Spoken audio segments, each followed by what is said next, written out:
Καλησπέρα, χαίρετε και αγαλιάστε. Cardamom Coffee από την εταιρεία Lush. Αφού μυρίσουμε όμως το άρωμα αυτό, φυσικά θα το συντροφεύσουμε με το αντίστοιχο βιβλίο που και εκείνο θα μυρίζει καφέ, γιατί είναι ο τουρκικός καφές εν Ελλάδη του Ηλία Πετρόπουλου. Ένα βιβλίο που μιλάει για την ιστορία του καφέ και το πώς ήρθε στην Ελλάδα. Νομίζω θα είναι ένα πολύ ωραίο ταξίδι, μυρωδάτο και από τις δύο πλευρές.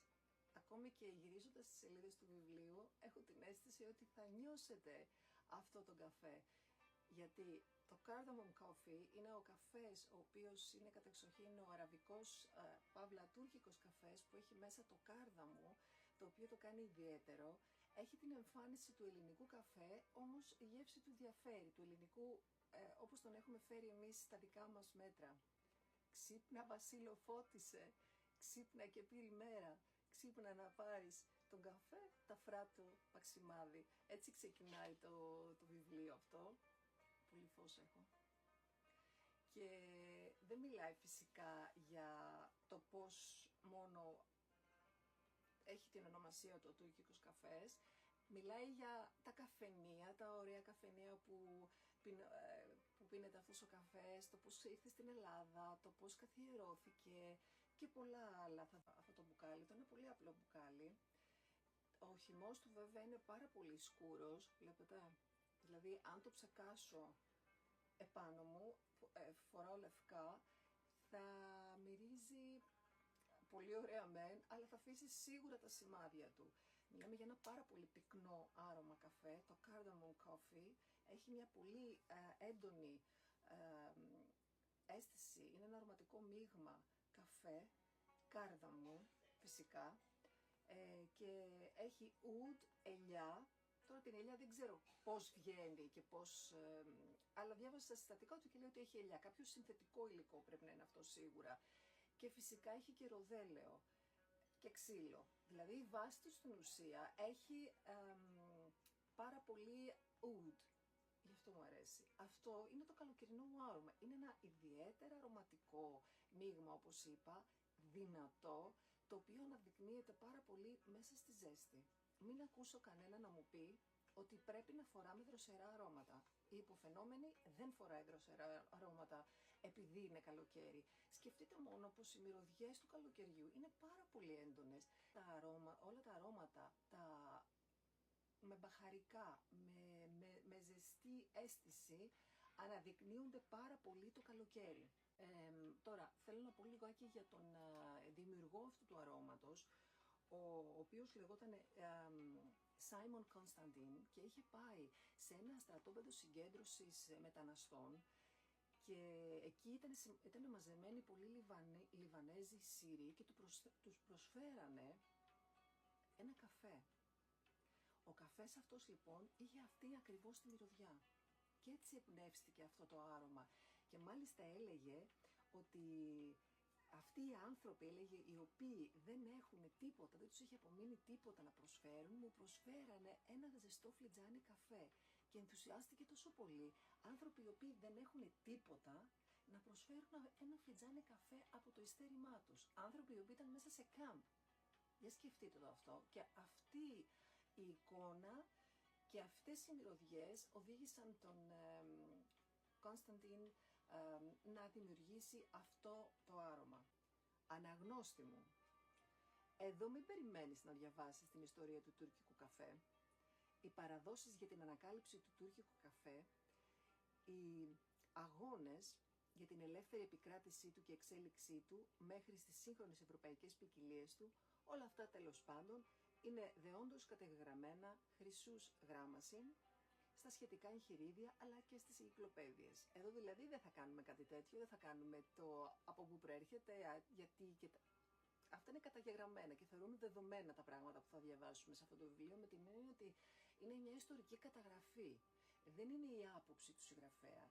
Η μέθοδος η οποία χρησιμοποιήθηκε για να γίνει ο καφές, γενικότερο ο αραβικός καφές που λέμε, ήταν να μπαίνει μέσα στη χόβολη, αλλά τη χόβολη όχι όπως την ξέρουμε εμείς, τη χρησιμοποιούσαν οι Βεδουίνοι μέσα στην έρημο, στην καυτή έρημο. Και έτσι αργότερα και εμείς τη βάζαμε στην Χόβολη, στην δική μας τη Χόβολη. Πέρασε δηλαδή από τους Τούρκους, οι οποίοι έψιναν τον καφέ στη Χόβολη, πέρασε στους Άραβες, μετά στα Βαλκάνια και στη συνέχεια ήρθε και σε εμάς. Η ονομασία φυσικά ελληνικός καθιερώθηκε τον 20ο αιώνα, γιατί για πολιτιστικούς και πολιτισμικούς λόγους, γιατί μετά την καταστροφή της Σμύρνης, γιατί και εκεί πίνανε τον τουρκικό καφέ, θελήσανε να ονομάσουν τον καφέ, να τον φέρουν στα δικά τους δεδομένα οι Έλληνες και να τον ονομάσουν ελληνικό. Φυσικά ο ελληνικός καφές έχει διαφορά με τον τουρκικό και τον αραβικό καφέ, ακόμη και αυτός που πίνουμε τώρα είναι διαφορετικός. Η διάλεσή του είναι σε πολύ ψηλούς κόκκους και αυτοί οι κόκκι δίνουν την αίσθηση, την εμφάνιση πιο ξανθού καφέ, όχι τόσο σκούρο δηλαδή όπως είναι ο αραβικός καφές ή ο τουρκικός, και είναι ψιλολεσμένος, δηλαδή οι κόκκινοι είναι ψιλολεσμένοι στα καφεκοπτία που υπήρχαν παλαιότερα και που αναβιώνονται πάλι τα τελευταία χρόνια, όπως ξέρουμε. Έχουμε ξαναγυρίσει πάλι σε αυτό το είδος καφέ, κατ' εμέ τουρκικό, αν θέλετε να το πούμε από συνήθεια ελληνικό, αλλά ο καφές αυτός είναι τουρκικός. Και γι' αυτό και λέγεται Τουρκ καχβέσι, τουρκικός καφές, από το καφέ, άχουα στα αραβικά, καφέ, γκαϊφές, όλα αυτά. Δεν έχει καμία σχέση με το ελληνικό, αλλά δεν έχει καμία σημασία. Όλα αυτά είναι δάνεια, είναι πολιτισμικές ανταλλαγές, κάτι το οποίο το κάνει πάρα πολύ ενδιαφέρον. Δεν νομίζω ότι θα έχει κάποιος αντίρρηση σε αυτό. Ο δικός μας ο καφές, όπως είπα, είναι πιο ξανθός και έχει μια πιο παχύρευστη μορφή, γιατί είναι ψιλοκομμένος και μας αρέσει πιο πολύ. Και επίσης εμείς δεν βάζουμε κάρδαμο. Εμείς τον έχουμε σε άλλη μορφή. Δηλαδή παίρνουμε ένα καφέ και ο κάθε λαός τον εξελίσσει έτσι όπως του αρέσει γευστικά. Αν θυμάστε παλιά υπήρχε και μία διαφήμιση, η παλαιότερη εδώ, η οποία την είχε κάνει μια πολύ γνωστή μάρκα καφέ, το οποίο ήταν το Μπράβο, αν δεν κάνω λάθος, και λέει εμείς πίνουμε τον ρωμαϊκό καφέ, δηλαδή τον ελληνικό καφέ. Από εκεί ξεκίνησε πιο πολύ να λέγεται, δηλαδή σε μας ελληνικός καφές. Αρκετά όμως για το όνομα. Να πούμε βέβαια ότι το Τουρκ καφέ, καχβέσι πιο σωστά, θεωρείται άλλη πολιτιστική κληρονομιά το 2013 από την UNESCO. Δηλαδή ότι είναι κληρονομιά τουρκική και προστατεύεται από την UNESCO. Αυτό είναι μια λεπτομέρεια που και εγώ βρήκα στην πορεία. Επιθυμώ να μιλήσω για τον τουρκικό καφέ όπως τον ξέρουμε εν Ελλάδη και μπαίνω ευθέως, λέει, στο θέμα.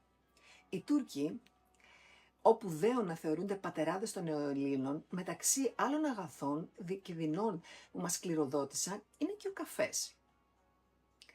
Ο περίφημος τουρκικός καφές. Εν αρχή, οι λέξεις καφές, καφενές, καφετζής, ταμπής.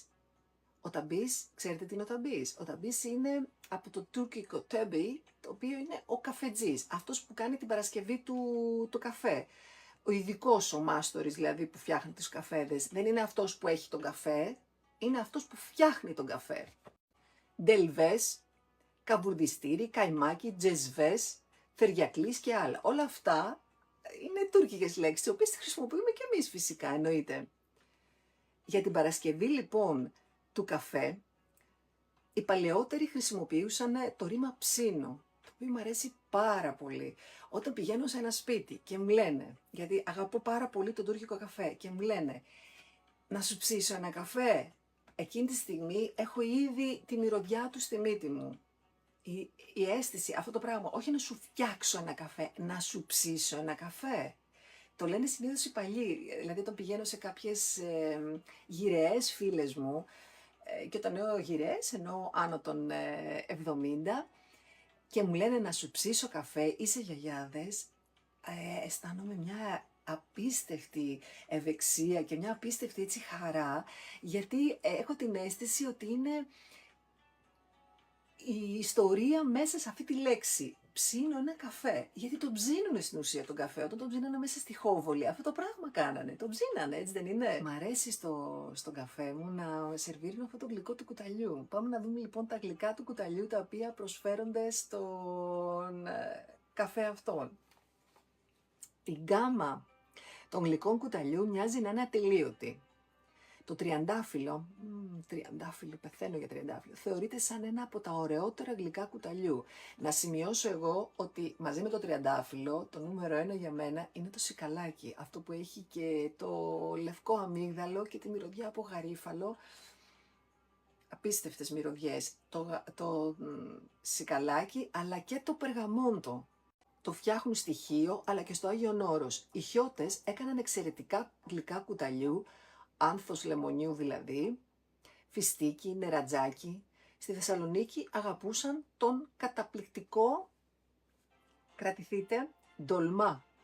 Δηλαδή ντολμά γλυκό. Δεν έχω φάει, δεν μπορώ να πω ότι με τραβάει. Εντάξει, μπορεί και να δοκίμαζα για να πω την αλήθεια, αλλά σας είπα ποια είναι τα 3 top για μένα για τον... Φαίνεται το χέρι μου πάλι. Όντως πιστεύω αυτά που λέω. Οι Ανατολίτες έχουν πάθος με τα αρώματα. Και αυτό είναι γνωστό, το γνωρίζετε και αν δεν το γνωρίζετε, το μαθαίνετε ξανά και ξανά από μένα. Ο καφές με γιασεμί. Αρκετές δυσιδαιμονίες σχετίζονται με το καφέ. Όταν χυθεί στο πιατάκι, λένε ότι θα πάρεις λεφτά. Όταν έχει μια χοντρή φουσκάλα, άλλοι το βλέπουν σαν στενοχώρια και άλλοι σαν προαναγγελία αφίξεως φίλου. Όταν σπάσει το φλιτζάνι είναι γρουσουζιά. Όλα αυτά οδηγούν κατευθείαν στην καφεμαντία, που ασκείται ενδόξως από τους καφετζίδες. Ελάχιστοι άντρες βέβαια λένε τον καφέ. Αυτός που λέει το φλιτζάνι πρέπει οπωσδήποτε να πληρωθεί. Καφεμαντία που δεν πληρώνεται ή βερεσέ δεν πιάνει. Το φλιτζάνι δεν το λένε ποτέ νύχτα, γιατί επίσης δεν πιάνει. Ο πελάτης της καφετζούς δεν πρέπει να πει ευχαριστώ, γιατί η μαντία σκορπά και χάνεται. Η φιλολογική εσπερής του Τίμου Μωραϊτίνη έλαβε χώραν στις Χρήστενας της καφετζούς. Ο Γαβριήλ Πλετζίκης στην πραγματογνωσία του 1949 έχει τη φράση «Κατακάθισε φλιτζάνι του καφέ, δρόμος ανοιχτός, μεγάλη πόρτα ή χρήματα, συνάντηση, στεφάνι και άλλα τόσα κρυφά και αφανέρωτα». Είναι το ζεμπέκικο του Μάνεση και του Μαρκέα, το οποίο κυκλοφόρησε σε δίσκο το 1946. Και έτσι θα κλείσουμε τη βραδιά αυτή με τις μυρωδιές του καφέ, λέγοντας ένα μικρό τραγουδάκι, το οποίο είναι σε ρυθμό ζεμπέκικο. Εγώ απλά θα σας το διαβάσω. Από τότε που έχεις φύγει είναι όλα σκοτεινά και η καρδιά μου μαύρες ώρες από τη θλίψη της περνά. Για παρηγοριά η καρδιά μου, μένει η καρδιά μου να ξεχνά το μικρό καφενεδάκι που ανταμώναμε συχνά. Κάθομαι στο τραπεζάκι, η αγάπη ξαναζεί και θαρώ αυτές τις ώρες πως βρισκόμαστε μαζί. Καλό σας βράδυ.